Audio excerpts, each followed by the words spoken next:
when I'm not being simultaneously very flattered and awfully confused that almost 4,000 times people last year typed the word sexy into YouTube search and somehow found my videos.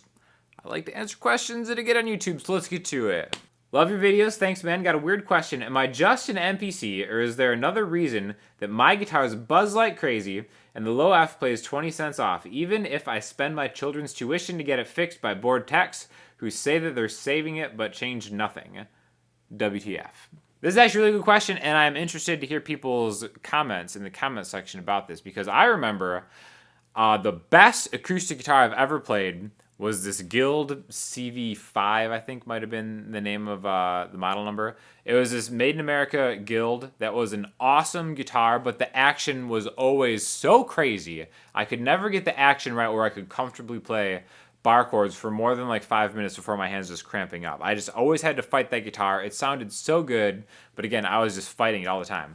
I took it to a bunch of different techs who I know were good techs, because I have no actual skills in trying to like set up a guitar properly or fix things on a guitar, but I actually got to know a few guys who like I know are good. They're not like just like buddies of mine who like, hey, can you fix this? Like I know that these guys are like legit, and I took it to multiple people and they did their best with it and they could just never get it right. And they're like, listen, every now and then we just run into guitars that like this is the best that we can do, and we could never get the action right where it was like playable by my terms, and it wouldn't buzz. Like anytime they got it to a point where like where my Taylor is right now, which I love the action on the Taylor guitars, anytime we could get the action to be like the Taylor, it would always be buzzy, and I could never get it to sound like the Guild. So I don't know. Again, I'm not an expert in this type of thing, but as far as I understand, some guitars are just kind of like beyond repair for whatever reason. It could just be something going on with the neck.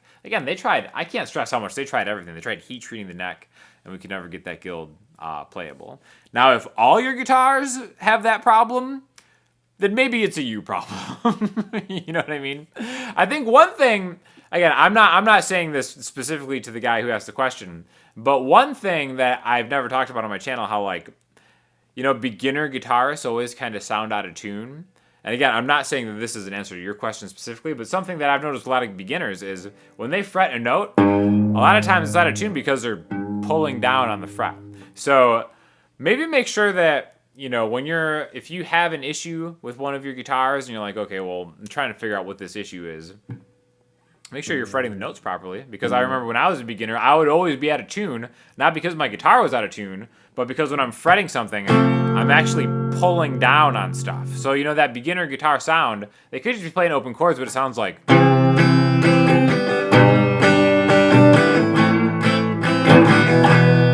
right? Because they're kind of cramming their hands into a certain spot, and they're pulling it down, and they're not fretting the instrument properly. So again, not saying that that is the answer to your question, but that is just a consideration to like when you're checking guitar, just, you know, make sure you're fretting it properly, and find a tech who you know is good, because Lord knows there are guys and girls out there who are complete charlatans, and I've had the pleasure and luxury of knowing some who actually know what they're doing and some who do not know what they're doing. But again, every now and then there probably will be an instance where it's a guitar that may be beyond saving. And again, that specifically had nothing to do with the actual quality of guitar. It was a quality guitar. I think it was a CV1 now that I'm thinking of it. It was really a well-made, expensive guitar, but there was just nothing that could be done. So again, anybody who wants to chime in, please do so in the comments who may have more experience with something like this. But that's been my experience thus far. Cool. I've tried to finger pick with 3 fingers, but just can't get the hang of it. Guess I'm a lazy 2-finger picker, and I've been doing it too long to change, and that's the way it's going to be. Cool lesson. Hey, that's fine. If you just want to use 2 fingers, super cool with me. That's fine. Something like, that's just thumb and pointer finger. Again, I think there's a lot of value to having at least 2 fingers where you can kind of... But really, the ultimate is getting 3 fingers involved, specifically on a guitar. Why I think that's really great is because you can strike a root note on the E or the A string, and then hit the rest of a triad or a 7th chord on the next 3 strings, like this, like...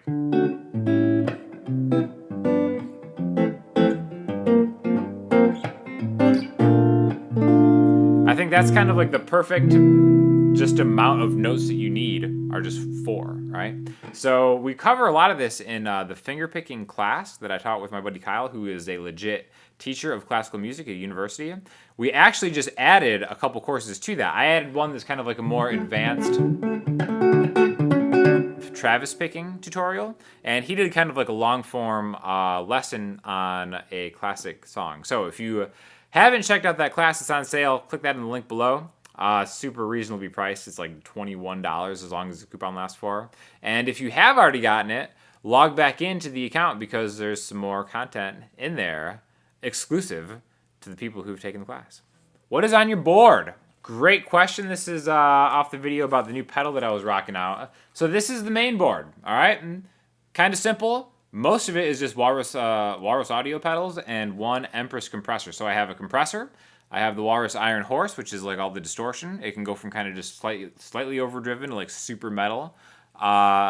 Julia Chorus, because I've been doing lo-fi stuff. Usually you hear me hating on chorus, but that chorus pedal is actually legit. And then the ARP87 delay and the slow reverb pedal. So this is kind of all my bases are covered pedal. But another really cool thing that I have some other pedals that I just kind of like get into the equation sometimes that I don't swap out on the board because I like how that is.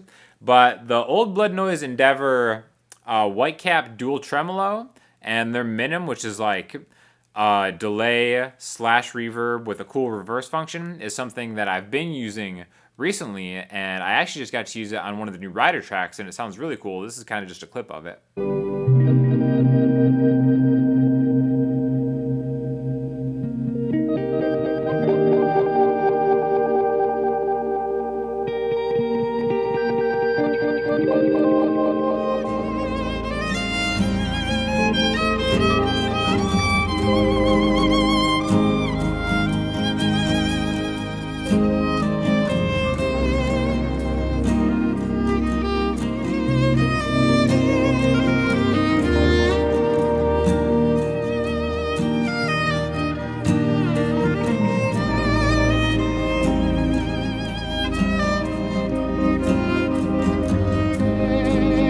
And there's going to be more of that stuff coming soon, so check it out.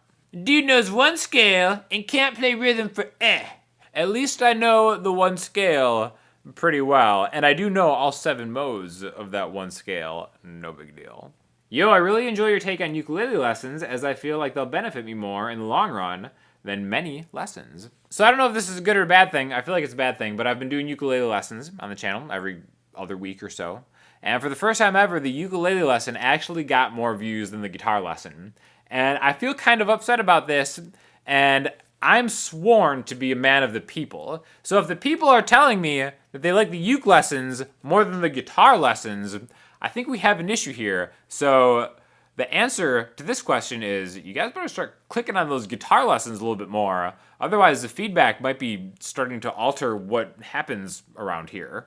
Do you expect to be rusty after not gigging for a while? Love your videos. They've helped me want to be better.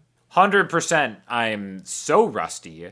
And it's funny because things are starting to kind of open up around here. I've got plans to kind of rehearse with Kendra. We may even go live for kind of re-going over the set list and stuff. But yeah, I was on it. Like, I had the set list down. I feel like I was in like really good playing shape just because of how much I was doing it. And I have not been doing a good job of keeping up with those songs.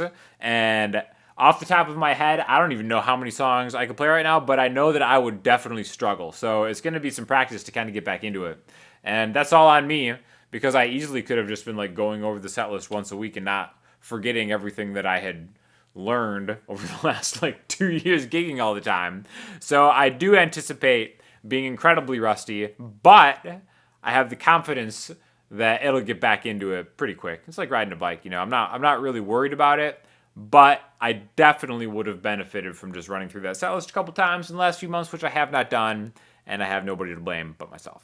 Sir, please make a video on arpeggios, how to play arpeggios, etc. All right, after today, the term arpeggio will no longer, ever be mysterious. An arpeggio is when you play a chord, one note at a time. I remember when I was first starting, I thought an arpeggio was just like, just going up a chord and back, kind of boring. Lullaby style, which is accurate. That is one form of an arpeggio. Really, any way that you want to kind of slice up going forward through a chord, backward using chord tones. Again, I kind of take liberties with the term arpeggio, but I want to do something in the key of F that you'll never forget, and we're going to kind of just work all the way through. It's going to be really quick. It's going to be like one shape basically with an alteration. We're going to start with this. All right, super simple arpeggio that has an incredible amount of use on a guitar. If you don't know how to do this, get out of here. Well, actually, don't get out of here, just watch this because you'll never forget it. It's so easy. You start on the root note, F, first fret on the low E string. Third fret, just 2 frets higher, 2 frets higher again, right? So you can kind of use this pattern. Pointer, ring, slide, or pointer, pinky, slide. However you get there. The reason we're sliding into the next one is because it's gonna line your pointer finger up with the 3rd fret of the A string. And then you just go straight down, just like that, right? Couldn't be easier. Anybody can do this at any skill level, right? The great thing about arpeggios is you can play them one note at a time. You don't have to worry about contorting your hand into a different thing that you may not be comfortable with, right? So this is gonna be a major arpeggio, all right? Takes the place of a F major chord. Again, anywhere you put, start here, go 2 frets higher, 2 frets higher, diagonal 2, straight down, rooting on either the E string or the A string will also work. It's gonna do it, right? We're gonna go through everything in the same thing. This is a great exercise, right? So here's the first chord in the key of F. We're gonna go to the next chord in the key of F. Eventually we're gonna learn pretty much all the notes that you can use in just this key through this basic shape, all right? So the second note, which we already played as part of this arpeggio, we're gonna start here now, all right? So now we're gonna do the same thing, 2 frets higher, but then just 1, and then do the same thing, back and down. So we end up with 3, 5, 6, 5A, 5D. All right, so the only difference there is that 3rd note. It's a flat 3rd. Instead of going 2 frets, we only go 1 fret. That makes it a minor arpeggio. Okay, so we have F, major, G, minor. Again, we can always think of the second note that we play in the previous arpeggio as the next note for where we're going next, right? Now we can kind of continue to do this, right? I really like doing just the same shape, like that. Making this A minor arpeggio. Technically, if we just stayed in the key of F, we could kind of do a flat 2nd, 2. But I just really like thinking of them as major or minor, and then just doing this quick move on the first major, on the second minor, 3 minor, 4 major, 5 major, 6 minor, 7. We could make this another minor one if you want.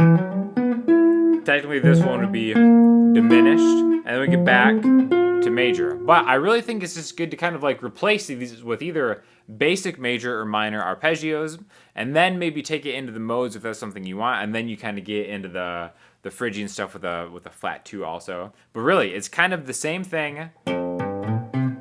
F major, G minor, A minor, so on and so forth, okay? Now a great way to remember that is when you pair that with the intervallic formula of a scale, like the major scale, which is just whole, whole, half, whole, whole, whole, half. Again, this could be a lot of information if you've never heard this stuff before, but definitely great to learn. Whole, whole, half, whole, whole, whole, half. Those are all the root notes for the different places you can learn arpeggios. If you just do that, you always have something else that you can play on top of like whatever chord that you're in that area, right? You can have like an F major chord.